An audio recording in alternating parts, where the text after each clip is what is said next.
at ikahatagig panahon.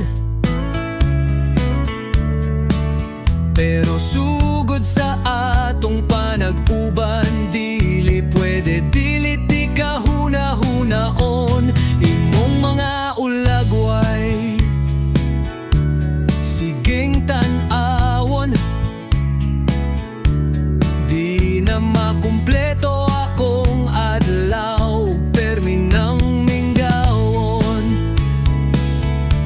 Lahiman di ay ang makakumpleto sa akong adlaw, ang pagsige man di ay nimog yaw-yaw, ang pagsige nimog reklamo, ug halos kada adlaw sige ra kag kasuko. Di ka makunteto sa akong mahatag nimo,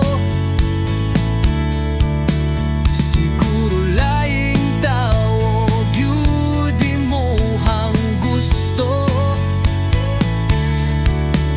Plano man nimong usbon akong pagkatawo,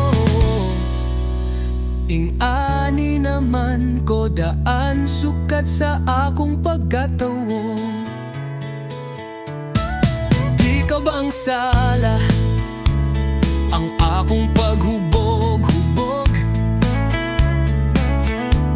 Maura man unta na akong pamaagi, mahinanok sa pagkatulog. Ikasuko nimo, permi akong pagkuyog-kuyog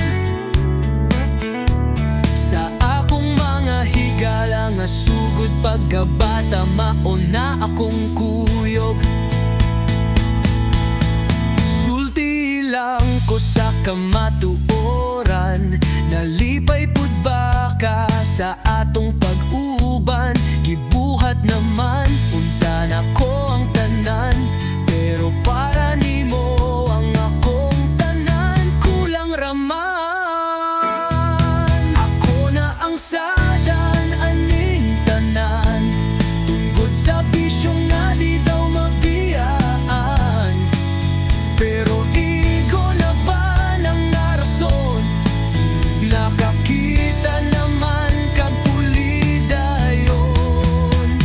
Unta ikalipay nimo imong gibuhat,